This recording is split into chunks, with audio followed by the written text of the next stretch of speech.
So it is Zen Money Monday, which means it's time for another conversation about business building from the inside out. And today I am very excited to be talking with my friend Jodi Flynn. Jodi has spent quite a number of years talking with, coaching with, and helping women in leadership roles step into that more fully.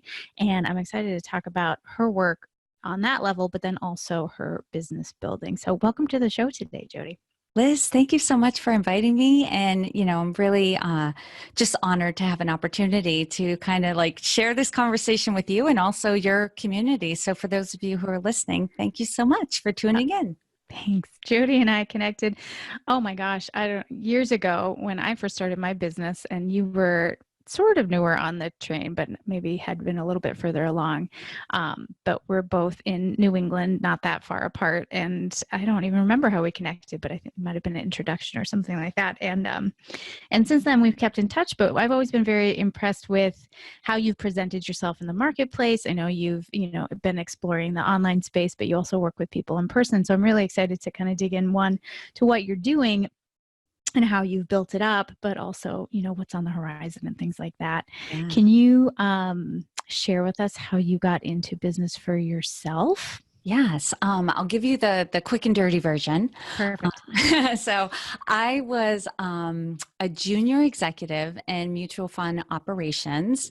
I was happy. With the way things were going. It's just I started to get bored. I hit that place where it not that there weren't things to do. There were things to do, but it wasn't challenging me in the same way. And I just started to feel, that question that comes up, like, is this it? Is this all there is? Like, am I, going to be doing this for the next 20 years? And I would look out the window and be like, well, maybe I could be doing more of this with more people in different arenas. And I had that dream big gene, I guess. And, but, stayed in that job for quite a long time because I loved the people I worked with and I was well compensated and appreciated, right? I did not have a tragic career story. There was no massive catastrophe that required you to walk away from something that was, yeah. Mm-hmm. Actually, Liz, just the opposite. The massive catastrophe allowed me to walk away.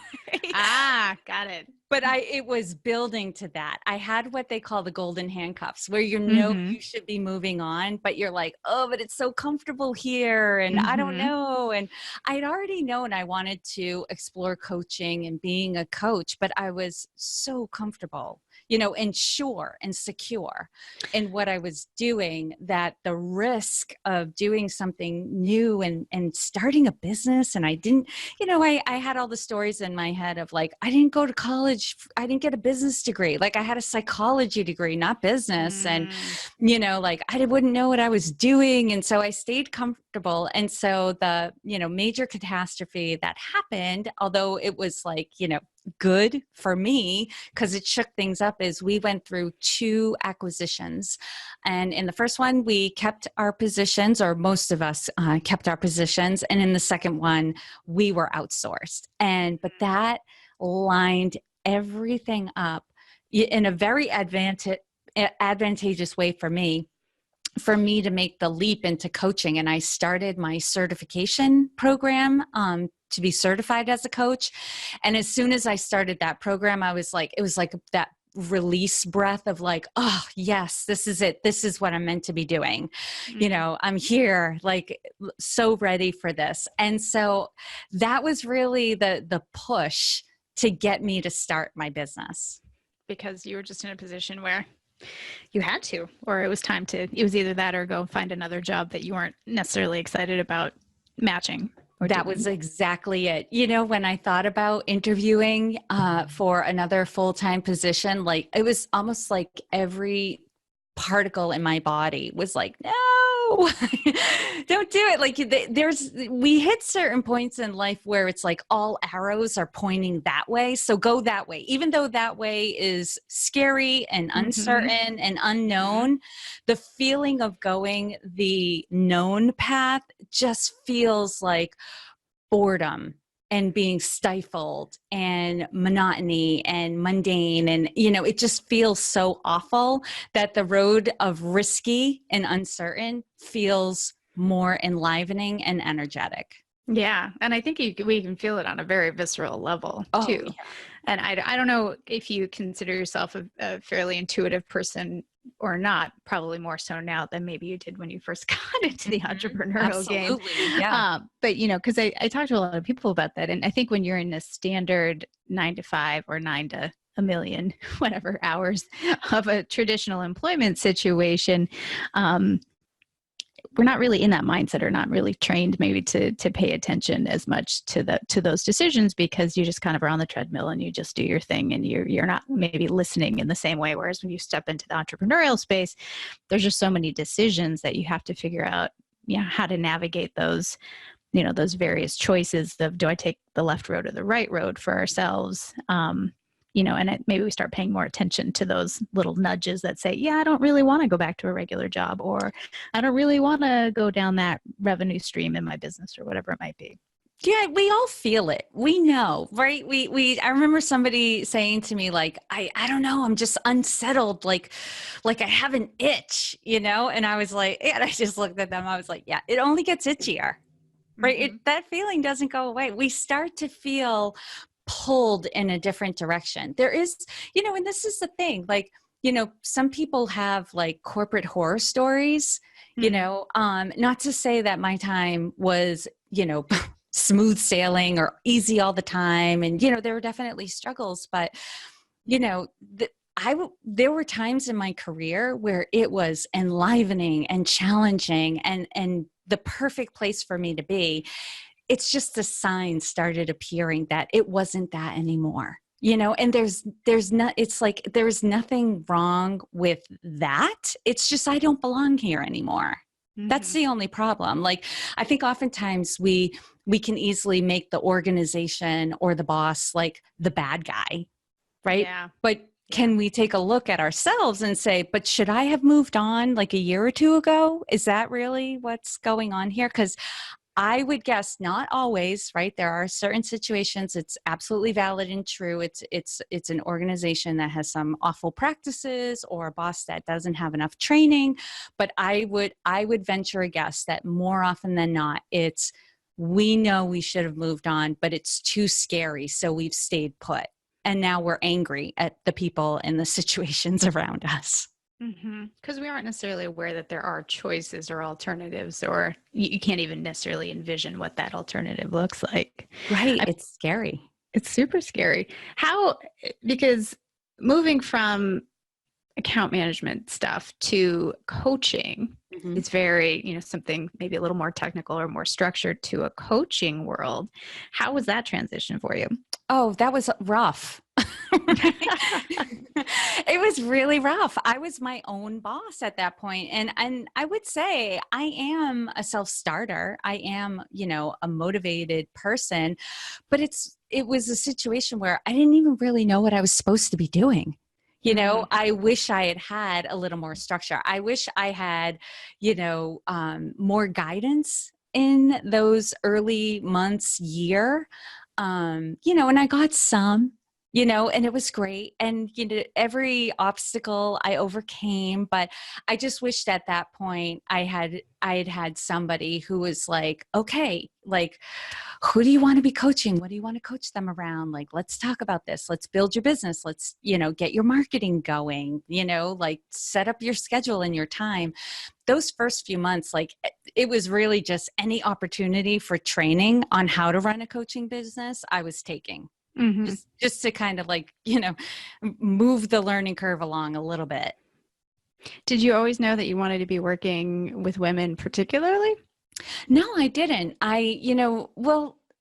Yes and no, because when I started my coaching business, I thought I was going to focus primarily on caregivers. So those people who were taking care of children or elderly parents, I wanted to focus around, life purpose and, at the time, finding balance and self-care, and really the importance of rejuvenating and energizing yourself initially so that you can give more to other people. That was my focus. But more often than not, caregivers are women. So that Mm-hmm. component was there.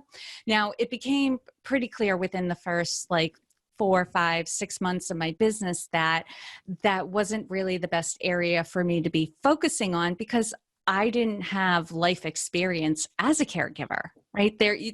I know there's a saying in coaching that you can coach anyone around anything, and that is true, but not everyone's going to hire you unless you have some street credibility in the That's the area. part, yeah, I think that's the part where the coaching industry in particular, but other industries as well, fall short, because it tends to do well, sure, you can go out and do anything, which Yes. again, yes, that is 100% in theory true, but Yeah. we have to also have to be realistic about, what the motivating purchase factors are around potential clients. And, I'm not going to I'm not going to hire you to fix my car if you've never fixed a car before. Right, right.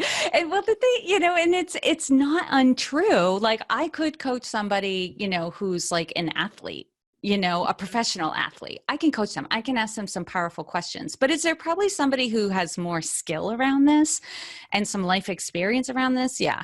So that's what happened with me. And it was actually, really the environment helped me, because a couple of women in my BNI group approached me and they were like, "Hey, I'm not a mom and I'm not a caregiver, but I like what you're saying. And I need Mm-hmm. someone to coach me around my business. Could you coach me around my business?" And I was like, "Yeah, of course." It's the same process, different jargon, Mm-hmm. essentially. And so that kind of like set me off into doing more coaching for the business owner. So I was sort of the personal coach for the business owner. And I had women clients and men for clients. And I really enjoyed working with men. They were a lot of fun and they're truth tellers, right? They say it like it is. And that always makes me laugh a little bit. So we enjoy those conversations. But when I was working with women, it felt more mission driven. And fulfilling, because I was helping them, to really, step into their own, be more confident, communicate more clearly, so they could get what they wanted and needed from the people around them, be it their teams or their families. And that was so gratifying to me, that at one point in my business, I was like, all right, I'm going to like focus on marketing to women. But it wasn't until I started my podcast in 2015. And the title of that podcast is Women Taking the Lead, right? And I thought, Mm-hmm. okay, well, I haven't been able to move my business to a place where I'm focusing primarily on women. So I'll have this side project where I will focus primarily on women, and that will feel really good. Well, Women Taking the Lead took off. And so I was like, okay, within a year and a half, I was like, my business name is now Women Taking the Lead. Right. That is my focus. That's what I'm doing. And that's when I made the pivot. When you were working with women, especially in the beginning, or working with entrepreneurs in that space, how much of your time was around like discussing their business and business decision, and how much was around, again, how do you just manage the ever-present anxiety and fear and Mhm. that side of it? Yeah, it was like a conversation within a conversation. So there would always be the goals, right? They would have goals, whether it was like number of clients, number of patients, revenue goals and that sort of thing. And then there would be the activity, that we would talk about, that would help them achieve their goals. But whenever there was a snag, right? Now we're doing the deep work Mm-hmm. in coaching. And I also have since then, since the early years in my business, developed a coaching system that gets right to those problems before we have to hit an obstacle.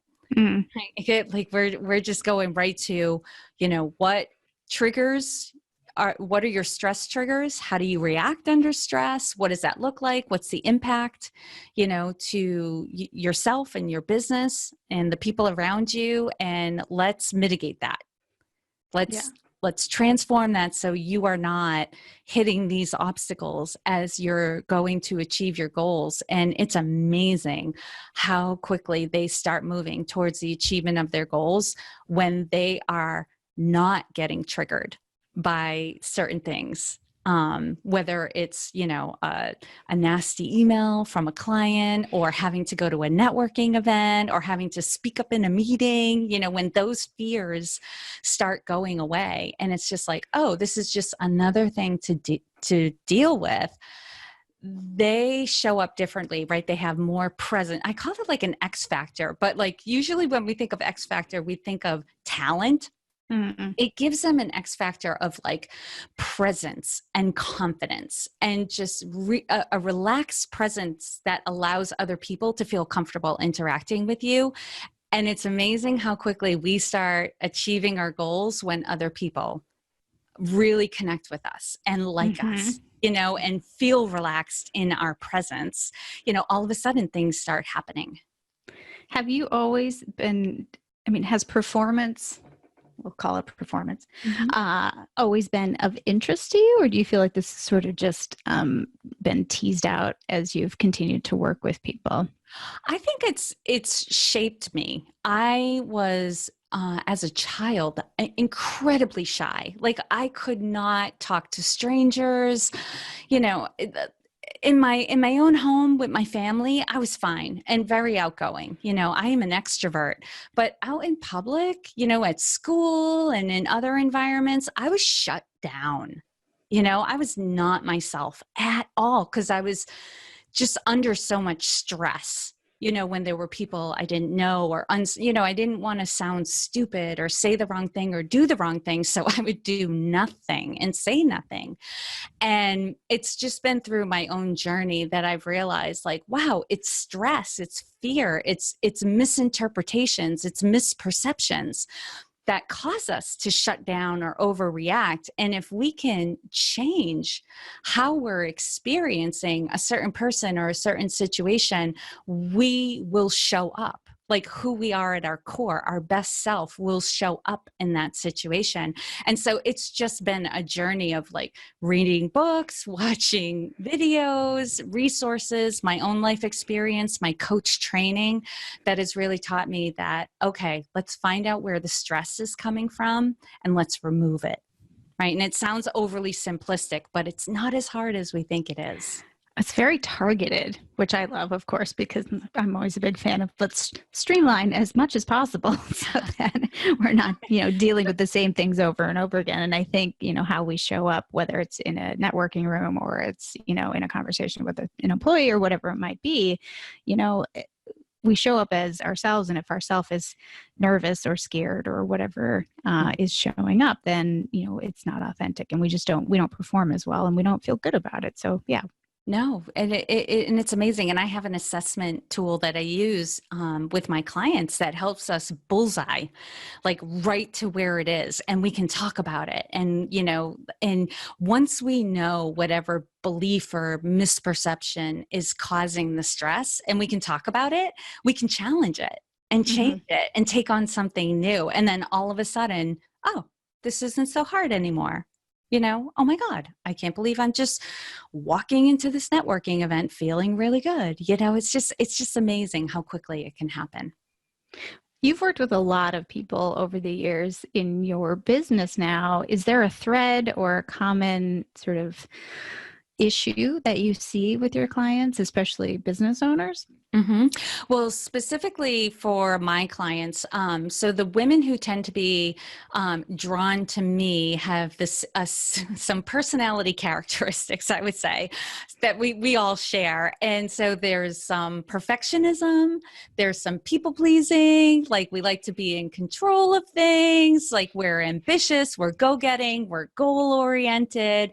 And typically that's put under the umbrella of like a type A person. And I know there are some people out there who would instantly go, I'm not type A. But if you are a perfectionist, right? If you are goal driven, if you are ambitious, this is one descriptor that might be used for you. And so, typically with my clients, what I say is like, these are, great characteristics, right? If they're managed well. The problem is when they get out of control, right? So with the perfectionism, if you have a value of excellence, right, that you like to provide excellent work, and bring your best self to your work, that's amazing. But if you become, a micromanager and a control freak because everything needs to be just so, right? And you're keeping yourself up late at night and you're driving your team crazy, that's probably not working in to your favor, right? So we're working on things like that. Like, what puts you into that mode where you go into overdrive? What set it off? How can we dismantle it so that you're feeling more calm, more confident? I say, we've all heard the expression, done is better than perfect.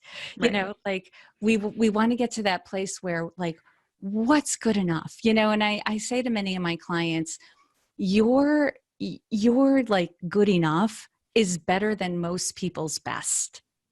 So you're still going to wow people.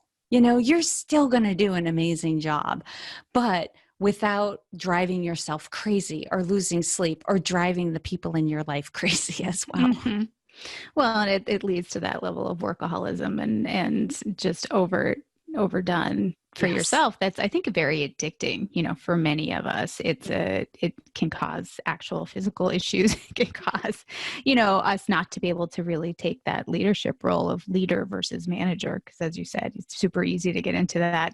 I'll just do it myself because then I know it's done right. I'm sure you hear that all the time. I hear that from I talk to as well. And then I cringe when I hear that because it's one, I used to be that person as too, but also it's just exhausting to face your work life that way or your personal life. Yes. And the irony with women who are perfectionists is they typically lack self-confidence, right? These are the women who have trophies and awards and accolades and they're recognized. And if somebody asks, like, who's the high performer, like, everyone's going to point to that woman or man. But in this scenario, they're going to point to that woman, but in her own mind, she's saying things like, but I could have done it better. It wasn't what I wanted it to be, right? It's that bar that she sets so high, that bar of perfectionism, that because she's never able to achieve it, she sees herself as a failure. And so, like, and you talked about, like, the next opportunity and, project. This is what happens to these women, is even though they are so capable of the next promotion or business opportunity, they may hold back because in their mind they'll go, oh, I'm already exhausting myself here. I don't think I'll be able to do that next thing, right? I can't take on one more thing, but she doesn't realize she's burning time and energy in the weeds with things that are not important because she has told herself everything needs to be just so. Do you have a sense of, I feel like nearly every person I know falls under this category, and it may be because I spend a lot of time in entrepreneurial circles, but I'm curious if you have an idea of sort of percentage of population who you feel fits under this personality type.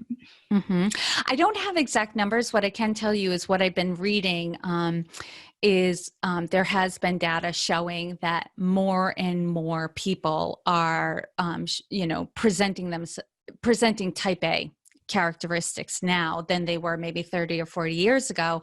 And I think that has to do with the culture.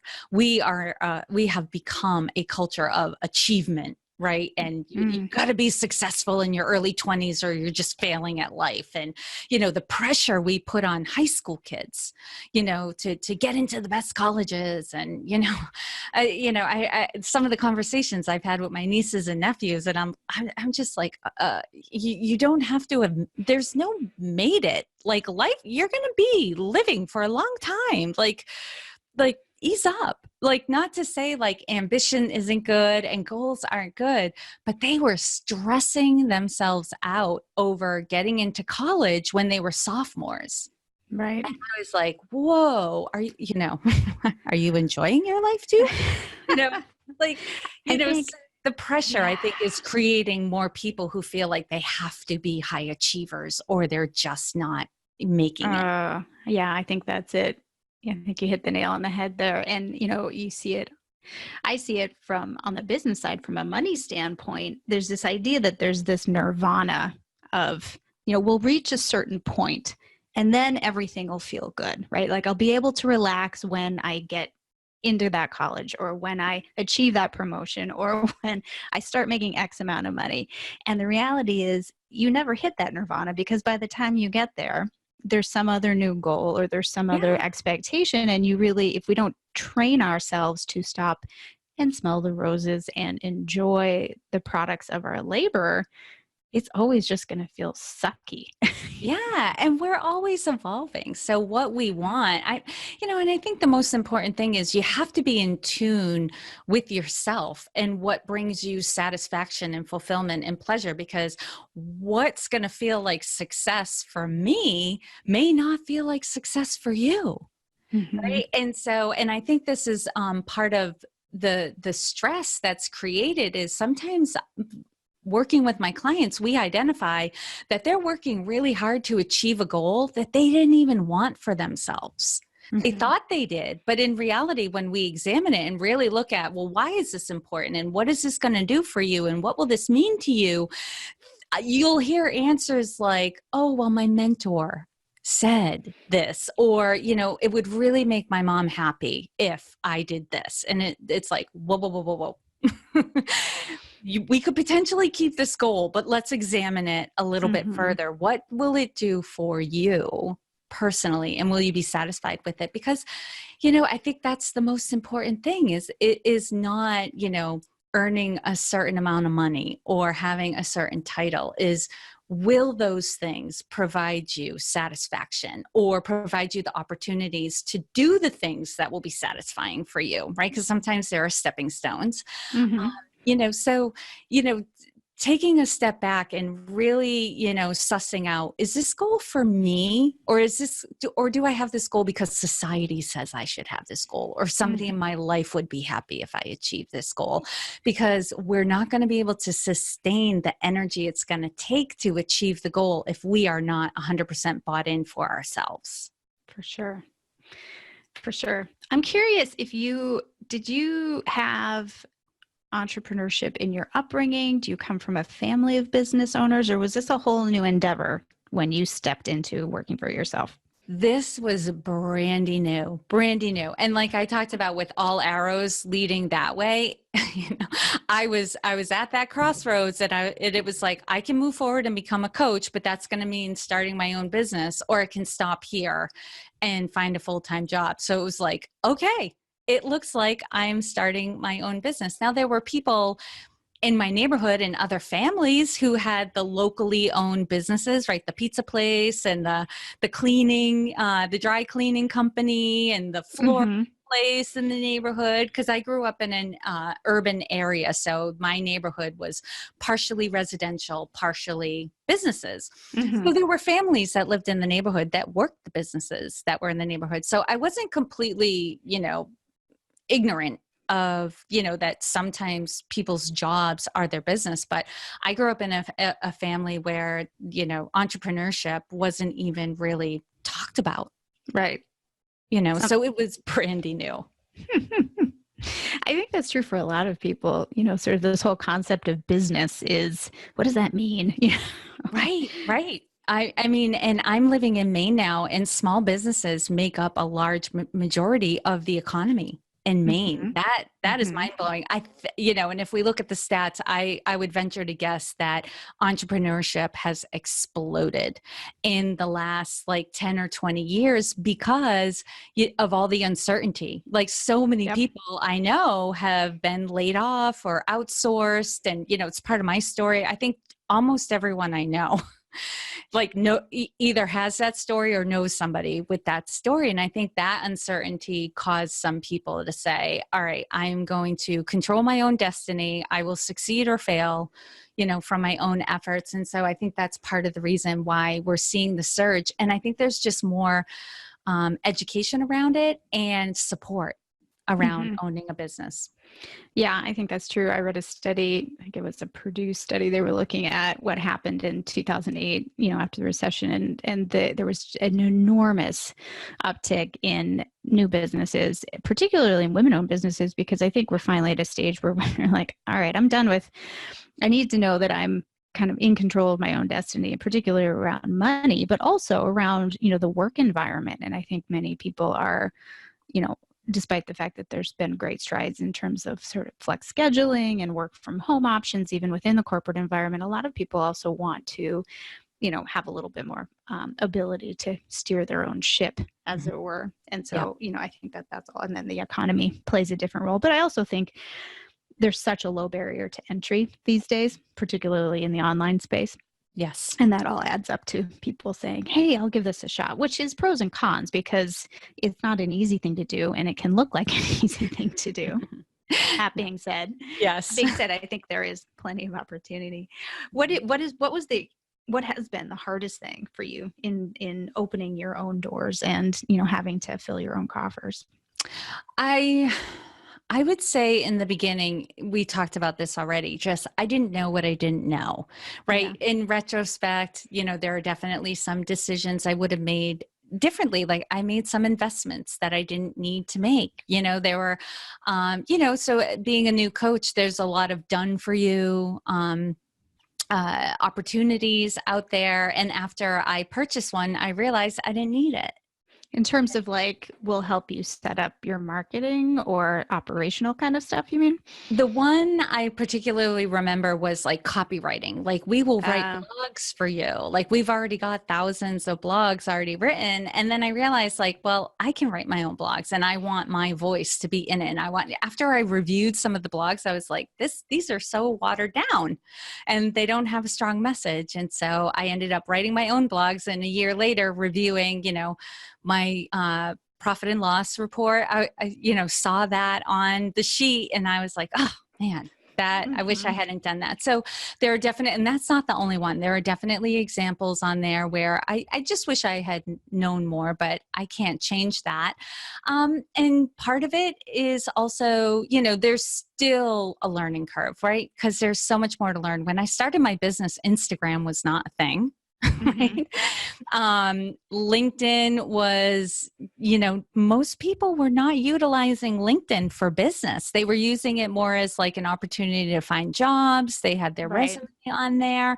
And now I think LinkedIn is probably the most robust platform I have for my business and making connections, either with potential clients or speaking opportunities or collaborators, to that extent. So, there's always more to learn, and staying on top of things is pretty important without stressing yourself out too, right? You have to kind of take it in stride and focus, determine where you need to put your time and your energy and focus on that and do that.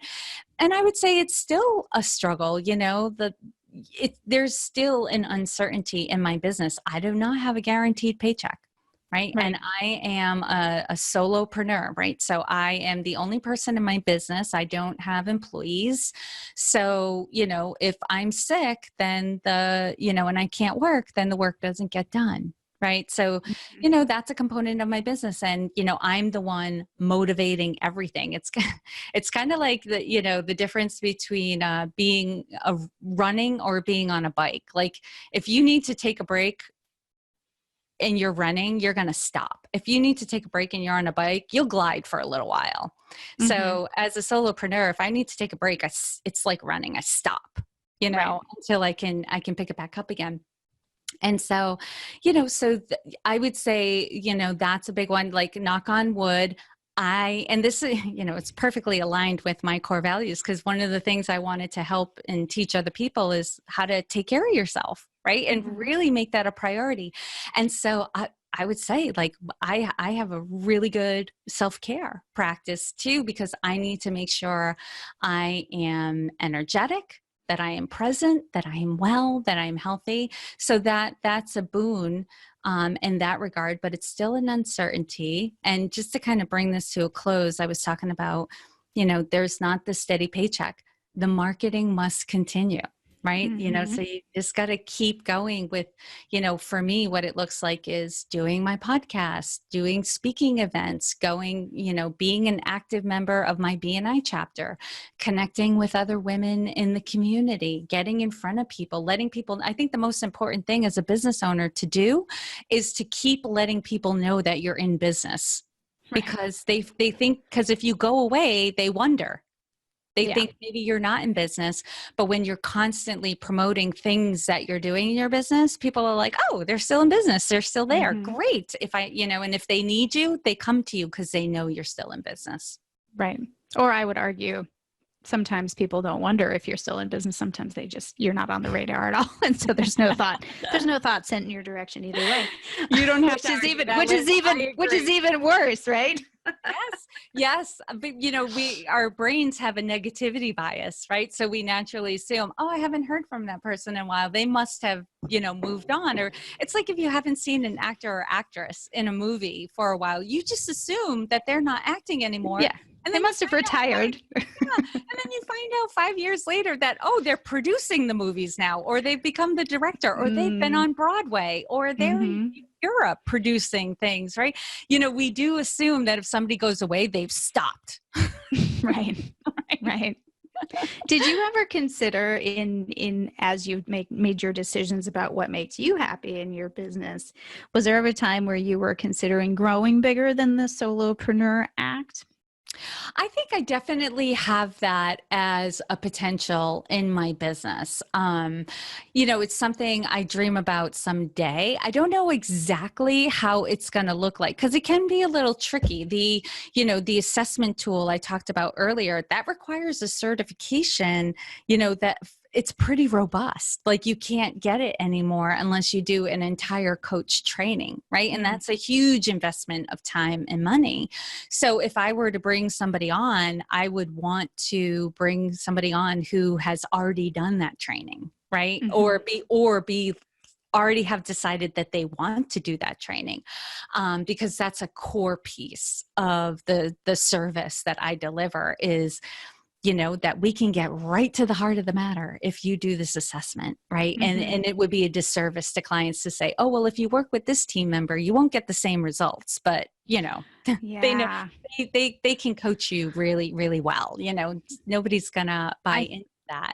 I think it's a major struggle, particularly in the coaching world, but I think also in any kind of personal development world. I'm thinking like yoga instructors and things like that as well. But I've had clients who very much are trying to figure out how to go from I am my business to I have a team who all can provide the same level of service. And if you've done a really good job, particularly in the coaching world, then people know you and they want you. And it can be it can feel dicey to translate that to business growth, i.e. additional team members, additional revenue through additional clientele. Because if your tribe knows working with Jodi, and then you say, well, yes, you're coming in under, I'm still here, but really you're going to be working with Amy. It can be tricky.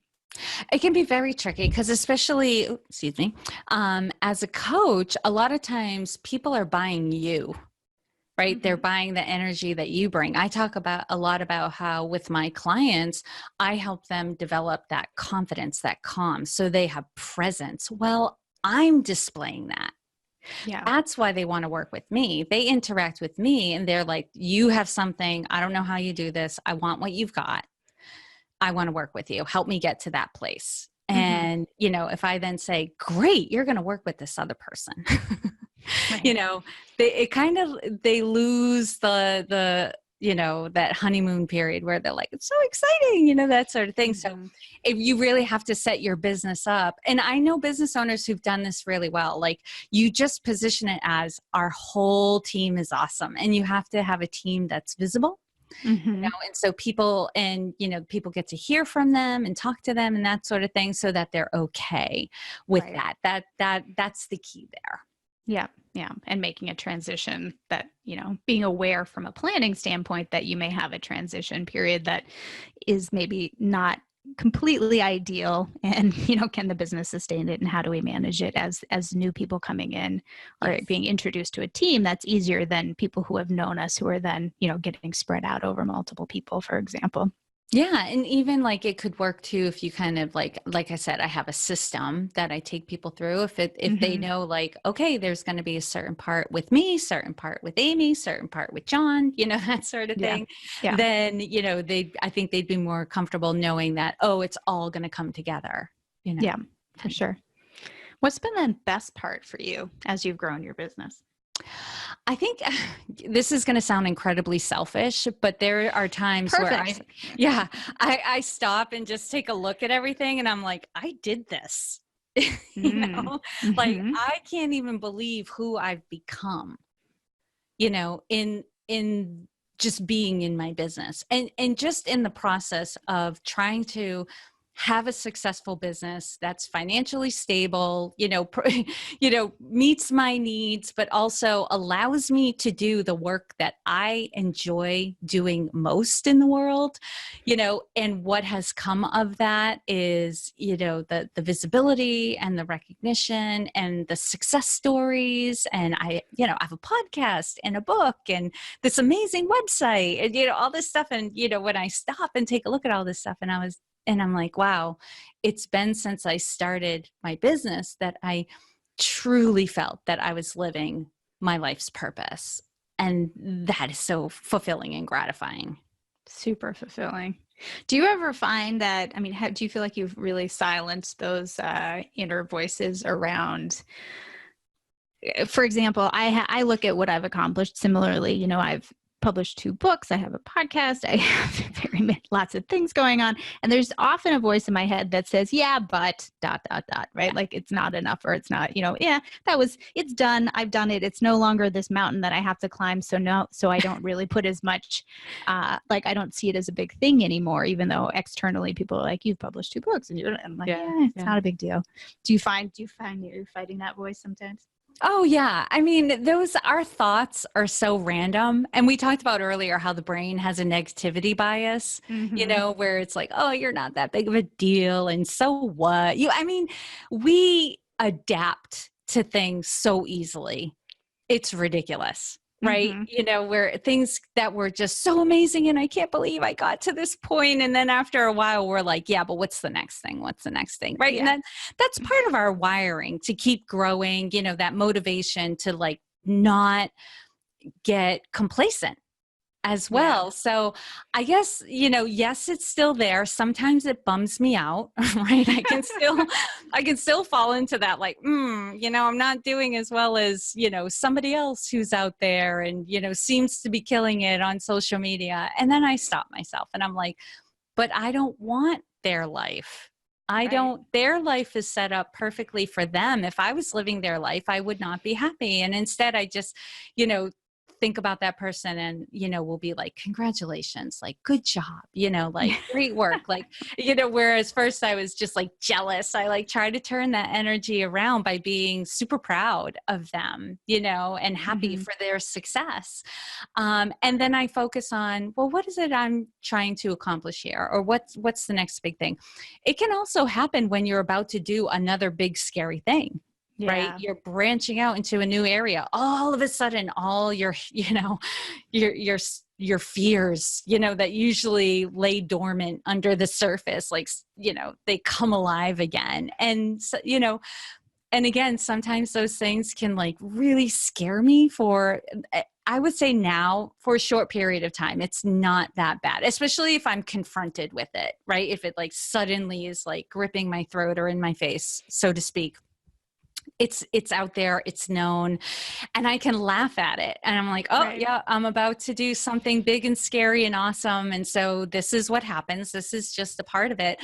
I think what I've also been thinking about recently, and I'm glad you brought this up, is sometimes they're not in our face. They're just they're like a slow burn, or low burn, I should say, like a low flame where it's kind of bothering us, but not enough for us to confront it. So I call these things like tolerations, right? Where we want to do something, but we come up with excuses for why it's not the right time, or, oh, well, if this happens, that happens, then I'll put it in place. So we demotivate ourselves. Yeah.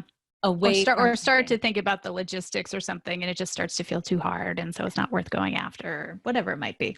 Right. So it's not like a big scary fear, but it's a fear that is getting in the way. It's stopping us. And, like I said, with my clients, that's a stressor, that's stopping you from having what you really want. I remember I had I was talking with a woman and she was like, yeah, I want to publish a book, but Kindle publishing is so complicated and so hard and blah, blah, blah. And she was like, how long did it take you, to, go through the motions to get your book on Kindle publishing? I was like, oh, well, before the rendering where you're just kind of entering stuff in. She's like, yeah. And I was like, well, I went through this stuff slowly because I wanted to make sure I didn't like click the wrong things and I got everything right. I think start to finish, it took me like an hour. She was like, what? What?